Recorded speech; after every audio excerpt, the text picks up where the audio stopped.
8 gunshots, 2 bullets recovered. A lawyer left bleeding to death in his car. Kenya's chief government pathologist Johansen Oduor has now confirmed what many feared. Advocate Kyalo Mbobu was not just killed, he was executed. His body tells the story of excessive bleeding, ruptured neck vessels, and a spinal injury that left no chance of survival. But the bigger story is not just how he died. It is who wanted him silenced and why. It happened on Nairobi's Magadi Road, early evening traffic. Mbobu was driving when a motorbike pulled alongside. A gunman opened fire in a rapid burst, then sped away. Eyewitnesses recalled the precision. This wasn't a botched robbery. It was a clean hit, a professional one. Police recovered spent cartridges and towed Mbobu's vehicle to Lang'ata police station. The question now, who ordered the hit squad? Jambo la kuhuzunisha sana. Wakili ambaye anafanya kazi yake na mtu ambaye ni wa kutumainiwa, wakili ambaye alikuwa mtu wa kutumainiwa, wakili ambaye alifuata sheria zote ambazo zimewekwa za mawakili za kufanya kazi. Hiyo jambo iangaliwe sana, ichunguzwe, kwa sababu tunahitaji kuwa na freedom of movement. Tunahitajika as professionals, we need to do our work without fear of intimidation, to see who could be pursuing us, particularly when we are doing sensitive cases or we are involved in our professional work. At Lee funeral, Dr. Johansen Oduor conducted the postmortem. The findings were grim: 8 gunshot wounds, 2 bullets retrieved from the body, 1 lodged in the arm, another tracked for ballistic tests. The report showed severe bleeding, ruptured neck vessels, and a spinal injury. The chest cavity remained intact, meaning the shooters aimed strategically. This wasn't reckless fire, it was deliberate, clinical, designed to kill. Wakili was shot a total of 8 times, and with most of the gunshot coming from the right side of the body. We were able to recover 2 bullets, which have been given to the investigating officer for ballistic purposes. So he bled, there's a lot of bleeding because there was a injury to the neck vessels. There's also injury to the spine. So these injuries were severe enough to cause death. Detectives from the DCI are combing through CCTV along the Lang'ata corridor, tracing the motorbike, the gunman, and possible accomplices. Forensic tests are being run on the bullets and cartridges.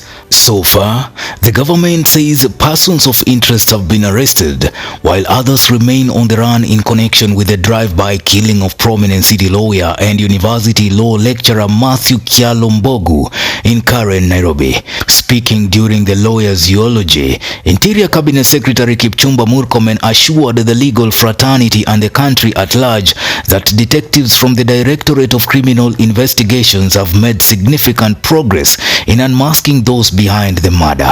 Murkomen affirmed that the government is determined to deliver justice swiftly, promising that the perpetrators will be brought to book in the shortest time possible. To resolve cases that are involving prominent persons or persons who are known to us, or persons who are our friends, or who are holding high office. This is the same speed that must be applied in every case, including the chief who was murdered, assistant chief who was murdered in this county.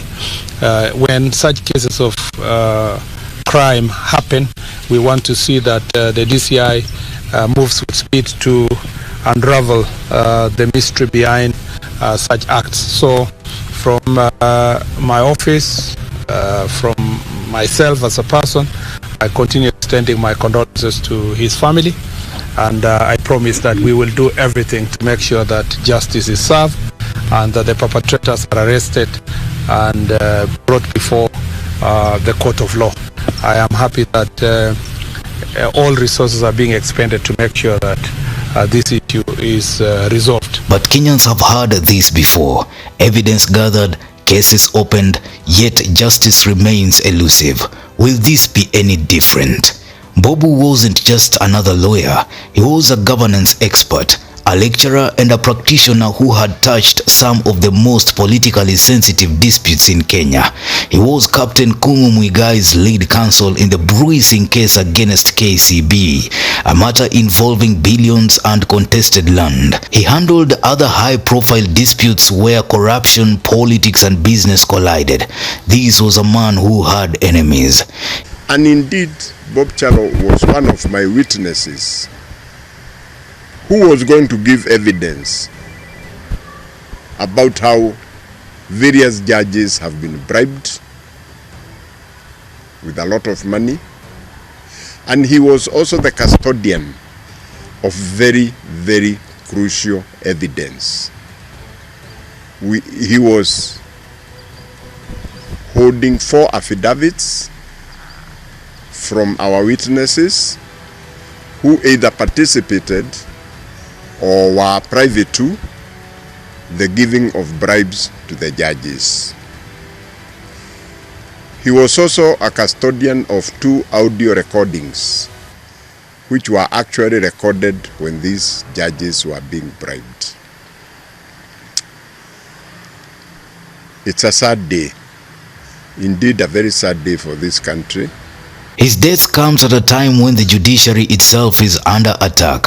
Accusations of bribery, claims of political interference, and a growing perception that justice is for sale.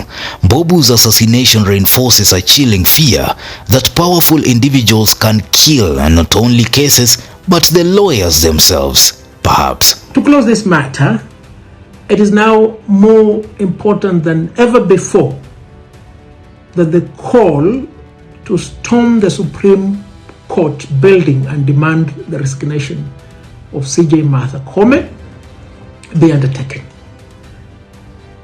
We need to do this because it cannot be that serious questions of integrity and accountability are raised against the judiciary and the Judicial Service Commission. Then they send Paul Ndemo to come and speak rubbish. Yet these offices they occupy are paid from our public funds. Litigants and advocates, we must take action. And the action is first, the removal of CJ Martha Koome from office, and second, the disbandment of the JSC and its reconstitution. Who benefits from his death? Was Mbobu silenced because of the cases he handled, or was it a personal vendetta? Why has the judiciary rushed to distance itself from claims of corruption, even as lawyers march in protest? And most importantly, will the investigation actually deliver justice? Or will this become another high-profile file gathering dust at DCI quarters? Because in Kenya, when a lawyer is killed for doing his job, the entire justice system is on trial. Newsroom, Maisha TV, Bushabi Jr.